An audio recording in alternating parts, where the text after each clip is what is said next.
कर्पूरगौरं करुणावतारं संसारसारं भुजगेन्द्रहारं सदा वसन्तं हृदयारविन्दे भवं भवानी सहितं नमामि। बोलिए शंकर भगवान की जय। बोलिए शिव महापुराण की जय। बोलिए हिंदू सनातन धर्म की जय। देखिए साथियों, ये शिव महापुराण चल रहा है, जिसके अंतर्गत छठवें का 46वां अध्याय चल रहा है, जिसमें शुक्राचार्य जी का समाचार का वर्णन किया हुआ है। तो देखिए, वेद व्यास जी बोले, हे श्री सनत कुमार जी, दैत्यों के गुरु शुक्राचार्य की बातें तो रह गईं, जिसे भगवान शंकर निगल गए थे। सदाशिव जठर की अग्नि तो प्रलय काल की अग्नि के समान प्रज्वलित रहती होगी। उसमें पड़कर शुक्र जल गए कि नहीं? फिर शिव के उदर में रहकर शुक्र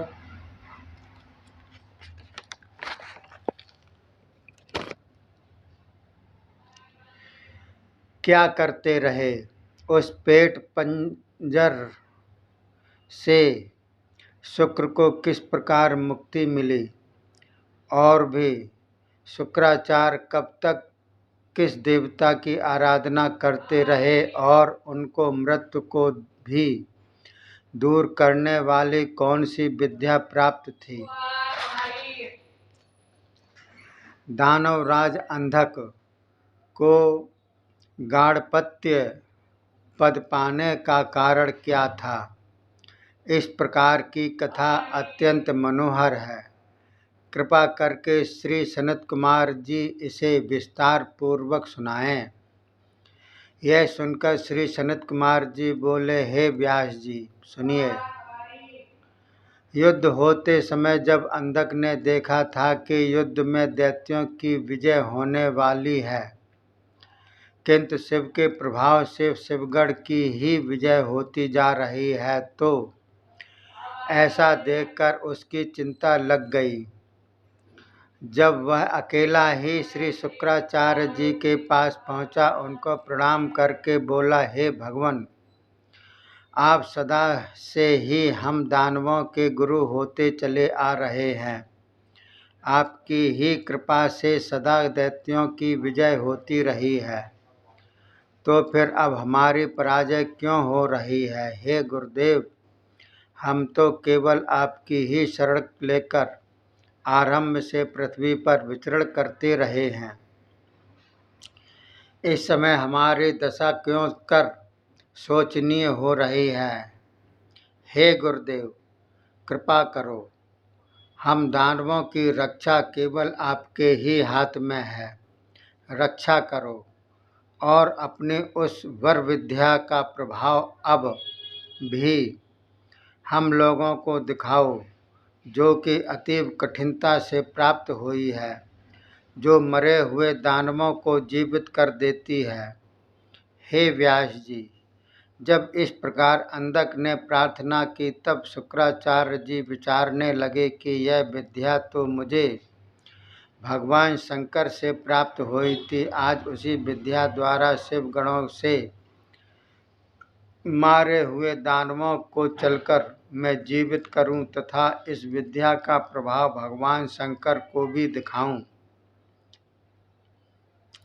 हे व्यास जी, इस प्रकार सोच कर शुक्राचार्य बोले, हे दानवराज अंधक, तुम्हारा कथन यथार्थ है।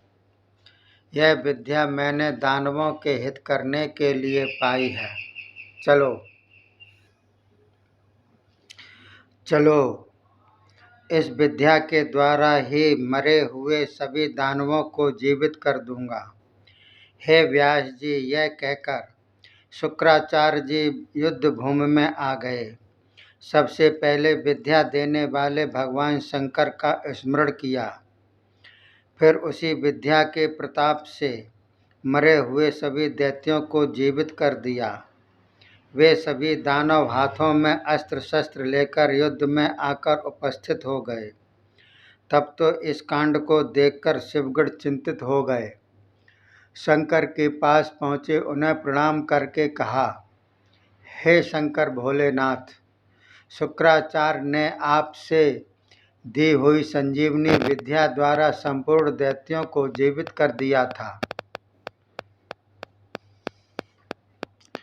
वही विद्या से संपूर्ण दैत्यों को वह जीवित कर रहा है। हमारा परिश्रम किया कराया सभी निष्फल हो गया है। अब यदि इसी प्रकार दानवगढ़ जीवित होते रहे तो हमारी विजय हो चुकी। इतना सुनकर भगवान शंकर ने नंदीगढ़ से कहा कि तुम अभी दानव सेना के मध्य में पहुंचकर शुक्राचार्य को उठा लाओ। बस आज्ञा की देर थी, तब तो नंदीगढ़ सिंह गर्जना करता हुआ दानव सेना में पहुंच गया। वहां से शुक्राचार्य को उठाकर शंकर जी के पास ले आया और बोला, हे भगवान, यह वही शुक्र है जो हमारी विजय में बाधा डाल रहा है। ऐसा सुनते ही भगवान शंकर ने उठा लिया, फिर फल की भांति अपने मुख में रख लिया। बोलिए शंकर भगवान की जय। अब ये 47वां अध्याय चल रहा है, जिसके अंतर्गत शिव का शुक्राचार्य को उदर में से निकालना बतलाया गया है। श्री सनत कुमार जी बोले, हे व्यास जी, भगवान शंकर जब शुक्राचार्य को निगल गए तब तो दैत्यों की आशा टूट गई। यह देखकर अंधक कहने लगा, नंदीगढ़ ने आकर हमारे गुरु शुक्राचार्य का हरण कर लिया। इससे हमारे धैर्य, सत्य, पराक्रम, कीर्ति, सत्व, तेज, वीरता आदि सभी छिन गए। हमारे भाग्य फूट गए। हमें धिक्कार है। हमें विपत्तियों से बचाने वाले गुरुदेव हमारे हाथों से निकल गए। तो हे दानवों, हम कब तक जीते रहेंगे। अब तुम लोग अपने हितकारी गुरुदेव का स्मरण करके युद्ध में जुट जाओ। श्री सनत कुमार जी बोले, हे व्यास जी, इस प्रकार अंधक के वचन सुनकर दैत्य दानवों ने युद्ध करने की ठान ली और बोले, इस समय देवतागण हमसे बलवान हो रहे हैं, फिर भी हम युद्ध करने से नहीं हटेंगे और आपको छोड़कर हम लोग भाग नहीं जाएंगे। जो भी अपने स्वामी को विपत्ति में त्याग कर भाग जाया करते हैं, उन्हें अंधतामिस्त्र नरक में गिराया जाता है। हे व्यास जी, इस प्रकार कहकर उन्होंने युद्ध के लिए बाजे बजवा दिए। फिर तुरंत ही धनुष बाण, तेग, तलवार, वज्र, भुसुंडी, शक्ति, परशु, शूल आदि शस्त्रों से सुसज्जित होकर देवता तथा शिवगणों के साथ युद्ध करने में जुट गए। तब तो नंदी एवं प्रमथ आदि गणों ने युद्ध में पूरा भाग लिया। दैत्यों के छक्के छूट गए। अनेकों शस्त्रों के द्वारा उनका विनाश होने लगा। थोड़े समय में ही दानवों को परास्त कर दिया। तब अंधक ने देखा कि हमारी सेना का विध्वंस प्रमथों द्वारा हो रहा है। तब वह स्वयं ही रथ पर सवार होकर युद्ध करने के लिए दौड़ आया और बादलों की वर्षा की भांति बाण की वर्षा करने लगा। उसने अत्यंत तीक्ष्ण रोम जितने बाण प्रमथों पर वर्षा दिए, उससे प्रमथ आदि अत्यंत व्याकुल हो गए। तब तो क्रोध में आकर स्कंद, विनायक, नंदी, सोमनंदी आदि महापराक्रमियों ने घोर संग्राम करना आरंभ कर दिया। प्रमथ सेना तथा दैत्य सेना में कोलाहल मच गया। इधर भगवान शंकर के पेट में पड़े हुए शुक्र ने उस कोलाहल का शब्द सुना। वह बाहर निकलने के लिए छटपटाने लगे। शिव के उदर से बाहर निकलने का मार्ग ढूंढने लगे। तब शुक्र ने शिव उदर में घूमते हुए देखा कि शिव के शरीर में पाताल के साथ सारा ब्रह्मांड विद्यमान है। ब्रह्मा, नारायण, इंद्र, सूर्य, चंद्रमा आदि देवता तथा सिद्ध, मुनि, गंधर्व, विद्याधर, किन्नर, मनुष्य, दानव एवं प्रमथ सभी विद्यमान हैं और दानव तथा देवता एवं प्रमथों का होता हुआ युद्ध भी शुक्र जी ने शिव के पेट में देखा। इस प्रकार निकलने के लिए मार्ग ढूंढते ढूंढते उन्हें पूरे 100 वर्ष लग गए। तब भगवान शंकर ने शुक्र को अपने लिंग के छिद्र से बाहर निकाल दिया। फिर उसे बाहर करके हंसते हुए शंकर बोले, हे भृगुनंदन, तुम मेरे लिंग द्वारा से वीर की भांति बाहर निकले हो, इसलिए तुम मेरे पुत्र हो गए। अब तुम जहाँ जाना चाहो वहाँ जा सकते हो। इतना सुनकर भार्गव बोले, हे देवादिदेव महादेव जी, आप अनंत रूप सदाशिव हो।